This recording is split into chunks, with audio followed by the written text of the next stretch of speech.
গেল বুধবার ইরানের প্রেসিডেন্ট মাসুদ পেজেশকিয়ানের শপথ অনুষ্ঠানে গিয়ে গুপ্ত হত্যার শিকার হয়ে প্রাণ হারান হামাস প্রধান ইসমাইল হানিয়া।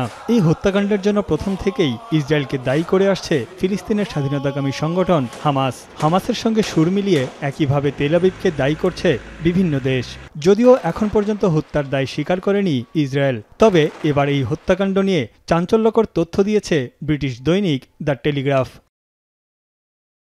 সম্প্রতি প্রকাশিত এক প্রতিবেদনে সংবাদ মাধ্যমটি দাবি করে, হানিয়াকে হত্যার জন্য ইরানি এজেন্টদের ভাড়া করে ইসরায়েলি গোয়েন্দা বাহিনী মোসাদ। হানিয়া যে গেস্ট হাউসে ছিলেন সেখানকার 3টি কক্ষে বোমা পেতে রাখার পর তারা ইরান ছেড়ে চলে যান। পরে দূর থেকে রিমোট কন্ট্রোলের সহায়তায় ওই বোমা বিস্ফোরণ ঘটানো হয়। তবে হামলার সময় কয়েকজন এজেন্ট ইরানেই অবস্থান করছিলেন বলেও প্রতিবেদনে উল্লেখ করা হয়। ভবনের সিসিটিভি ফুটেজের দায়িত্বে থাকা এক কর্মকর্তা জানান, কয়েক মিনিটের ব্যবধানে একাধিক কক্ষে এজেন্টদের প্রবেশ করতে দেখা গেছে। এ সময় তাদের পরিচয় লুকিয়ে রাখার চেষ্টা করেন। ইরানের 2 কর্মকর্তা টেলিগ্রাফকে জানান, গত মে মাসে প্রয়াত প্রেসিডেন্ট ইব্রাহিম রাইসির জানাজার সময় মূলত হানিয়াকে হত্যার পরিকল্পনা করা হয়েছিল। তবে লোক সমাগমের কারণে সেই পরিকল্পনা ভেস্তে যায়। পরবর্তীতে বেছে নেওয়া হয় নবনির্বাচিত প্রেসিডেন্ট পেজেশকিয়ানের শপথ অনুষ্ঠান।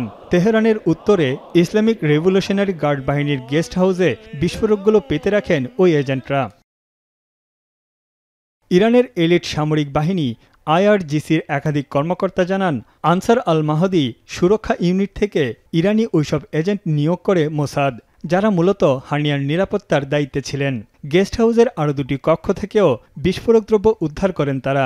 তাদের মতে এমন একটি হত্যাকাণ্ড ইরানের জন্য অত্যন্ত অপমানজনক এবং দেশটির নিরাপত্তার জন্য বড় হুমকি।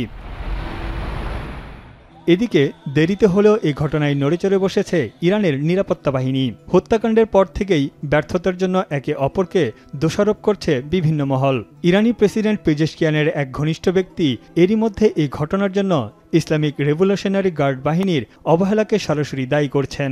তার দাবি, পেজেশকিয়ানের অনেক নীতির সঙ্গে একমত না IRCG।